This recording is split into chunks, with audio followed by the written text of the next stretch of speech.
Maya pa oras kabalen. Ayan taming mabilog a persa ng GNN TV44 pabyela rin makapanaun at lokal istoryang dapat yung abalo kapamilataning garantisado kumpleto ang pambalansing informasyon. Oreli po na yung balita may kalap gining Martis, April 22, 2025. Yaku po ibeniginto at iti ang News Force Pampanga. Makatutok yang eni ang Angeles City Government at PNP king pamanintun king suspect king pamamaril kay metong Korean National inyang April 20 ay ning report. May kipagpulong niya Mayor Carmelo Pogi Lazatin Jr. inyang Lunes, April 21, 2025. Karang opisyal ng Angeles City Police Office o ACPO. Apanin muna ng Acting City Director Police Colonel Joselito Villarosa Jr. king conference room ng Mayor's Office. Inutos ng Mayor Lazatin kang Villarosa na pasiknangan ing presensya na rin pulis king dalan at ibalaos ing checkpoint bangay iwasan ing krimen. Samantala, minampang neman 200,000 pesos sa reward ing Korean Association Community of Angeles City para king ninumang makapamya impormasyon na makasaw pa marakap lareng suspect king pamamaril king metong Korean National inyang April 20 king Friendship Highway. Kukulait lareng otoridad king publiko na ipabalo kareng kapulisan ing nanumang impormasyon di kilketi. Kabang dinina na nemang 72 hours Mayor Lazatin ing ACPO bang aresolba ing insidente.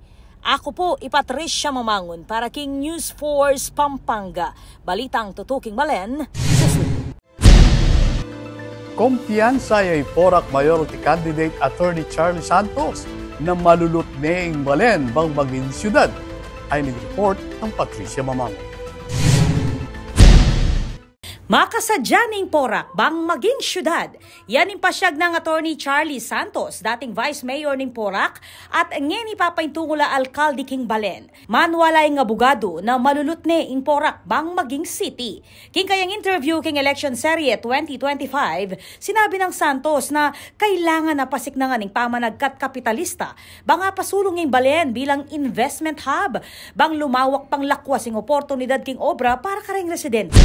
Our municipality is due for cityhood. So makanano yung maging kahit business friendly. I've been to many places. Mapag-travel ko kasi nang mag-travel ko lalong kularetang progressive city na ning kaida. Nanong atin karela. Nanong itang i-adapt mo itang makanita. So sana nung mikakay maging city yung Balen kasi first class na kami papunta na ka rin.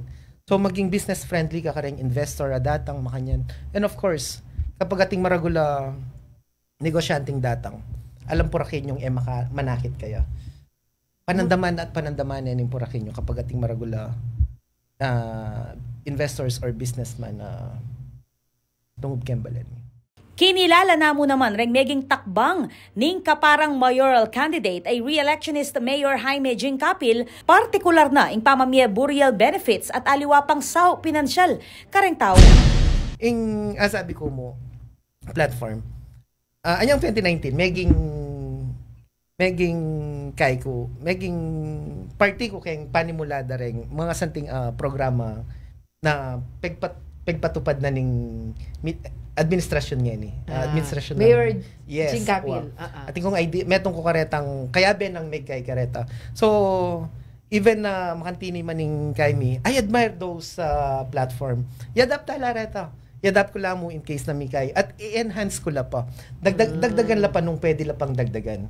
So pero mga santing nga programa ni of course. At mga santing la no, in fairness naman super santing la like burial benefits makanyan kay pagsabihan na kasi ganita na makanyaning pondo tama na and of course masanting niya pag masanting niya for the people i-support tayo ita.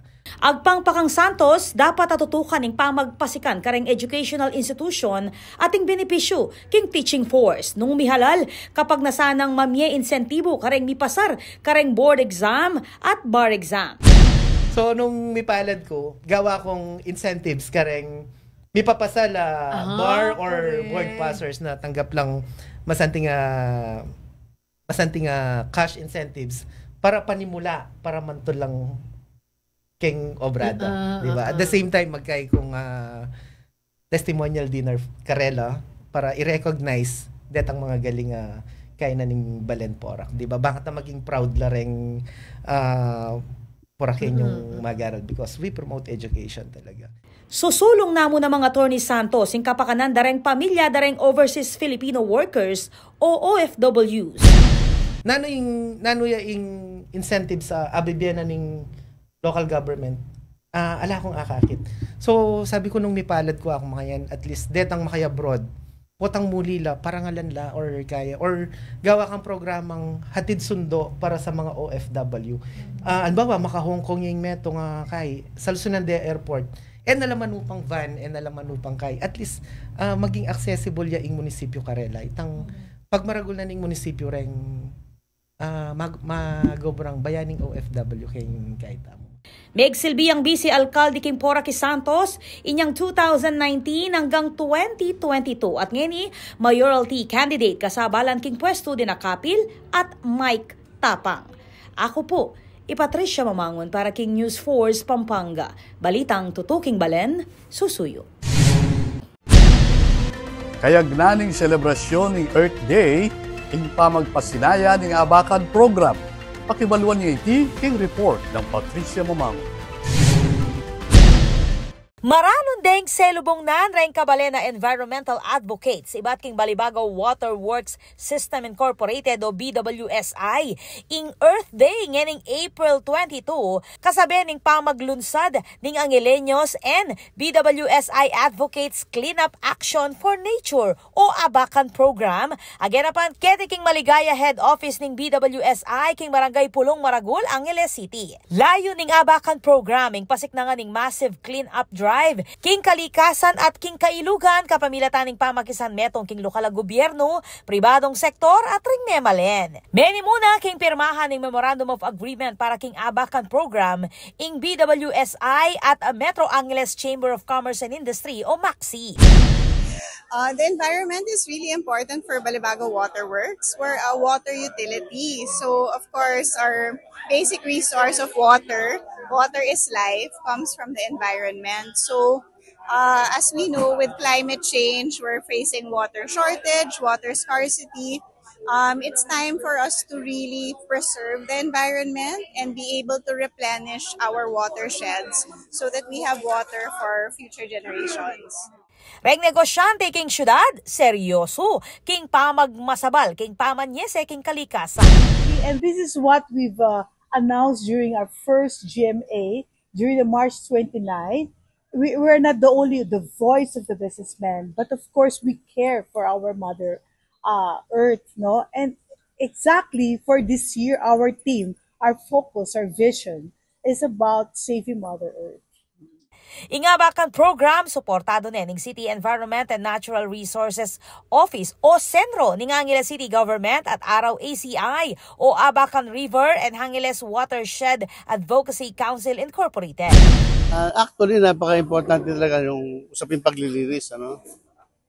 Kahit yung tubig kahit meron kang tubig kung polluted naman, siyempre, kawawa rin tayo. Ang problema, sabi nga nung kaibigan natin si Abong Tayag, kung minsan daw ang isang bagay na hindi mo nakikita, nakakatakot.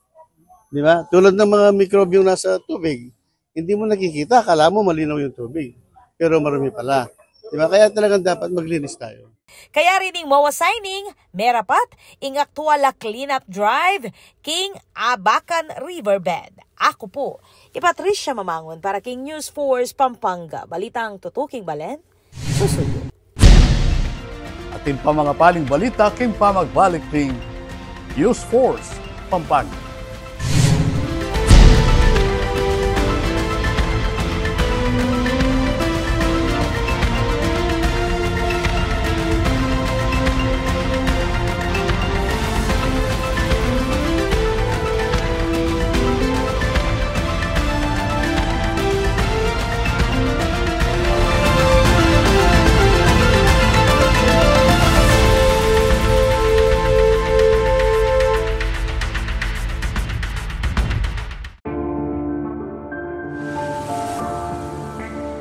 Sabi nila, wala ka daw ginawa nung nakaupo ka sa Senado. Ano pinanindigan mo? Pinanindigan ni Senator Lito kaming mahihirap. Binigyan niya kami ng libreng tulong legal para umunlad. Gagawin ko ang lahat para magbayad sila. Kot! Ang sabi nila, artista ka lang. Ano bang magagawa ng isang action star? Marami nang nagawa si Senator Lito. At ang isa dito ay yung pag-aksyon niya para sa kapakanan naming mga manggagawa. Ang sabi nila, hindi ka daw nakapagtapos sa pag-aaral. Paano mo kami matutulungan? Hindi nga siya nakapagtapos, pero ginawa niya ang lahat para kami ay makagraduate na! Ilan lang yan sa maraming nagawa ni Senator Lito Lapid. Lito Lapid. Dumanas ka man ng hirap. Lahat ng sabi-sabi sa'yo, inaksyonan mo. Kung ako'y nakaahon, kaya nyo rin. Kaya natin lahat lumaban at tumunlad. Tatak Lingkod Lapid, Supremo ng Senado. Lito Lapid, number 35 sa Malota. Lito, Lito, Lito Lapid! Lito, Lito, Lito Lapid! Lito, Lito, Lito Lapid! Ako ay isang Anghelenyo. May determinasyon at dedikasyon sa bawat aksyon. Masipag, tapat at handang maglingkod. Sa oras na dapat. Makatao at may paninindigan. Malikhain at may inisyatiba. May puso para sa masa, handang protektahan ang kapaligiran. Para sa kinabukasan. Ako ay isang Anghelenyo. Ako ay isang Anghelenyo. Ako ay isang Anghelenyo. Ako ay isang Anghelenyo. Ako ay isang Anghelenyo. Handa ako para sa lungsod. Buong pusong maglilingkod sa inyo.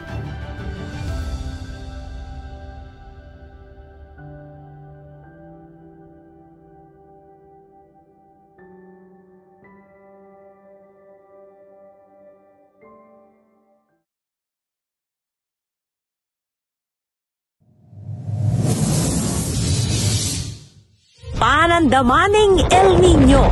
Kung toro papali o mitatasing temperatura, daragul mo naman ing pamangailangan king kuryente. King daragula demand king kuryente asang kaning paning pamangamit kareng appliances kalupaning aircon, freezer at refrigerator.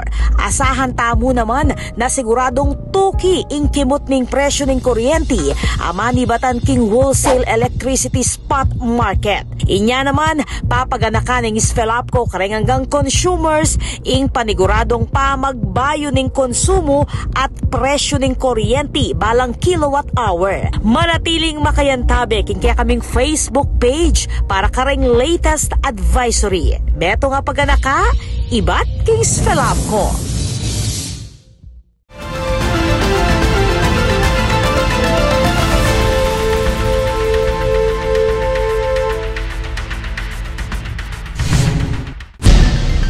Dili pa rin balitang dapat tamong tutukan.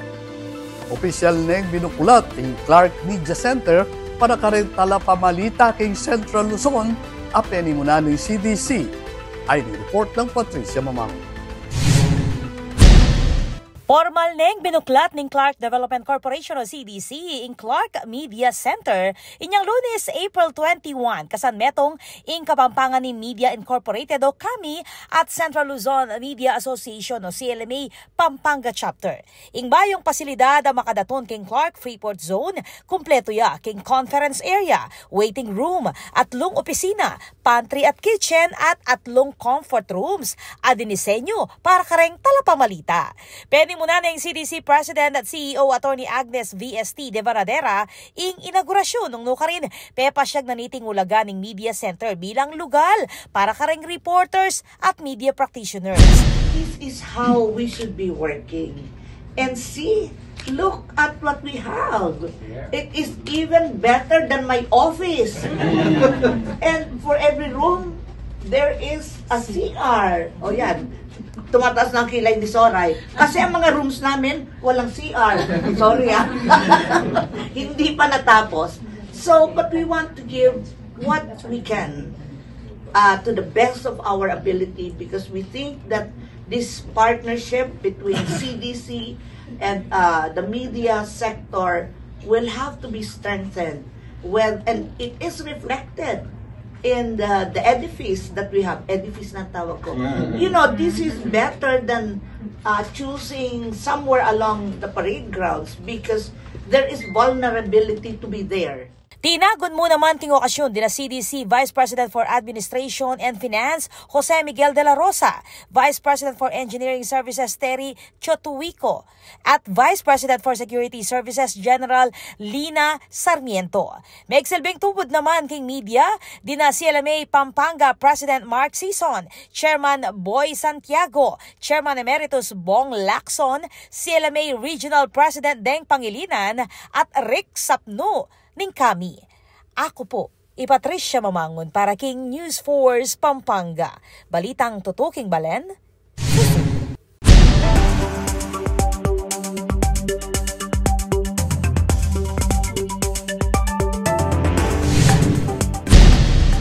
Kaya katamang pakibaluan ng bili ng panahon king lalawigan, kilom ng 24 oras.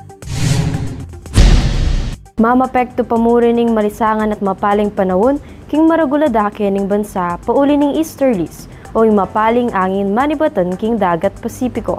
Samantala, maragula tsansa naman na makaranas a pamanuran lalo na king Bengi. Asahan mo rin ning kalat-kalatauran king Southern Mindanao pauli ning Intertropical Convergence Zone o ITCZ. Ala naman bagyo aakakit ing pag-asa king kilub o kilwal ning Philippine Area of Responsibility.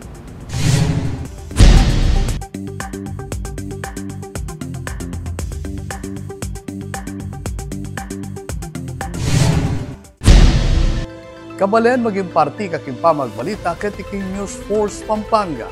Nanumang kaganapan, isyo, reklamo, king kayo lugal, palyari mong ikwento isumbong, kapamilatan na rin numerong mayakit, king kayong screen.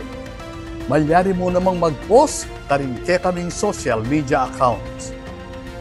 Panalakaran ng News and Public Affairs Team ng GNN TV 44, ingatinan kayong mata sa kalidad ng lokal na pamagbalita, bilang panatang servisyo na isablang kapampangan. Ayon benyo lang ganing Martis, rin may kalapay istorya, ketiking probinsya. Yako po ibeniginto at ini ing News Force Pampanga. Balitang tutu, Balen, susunod.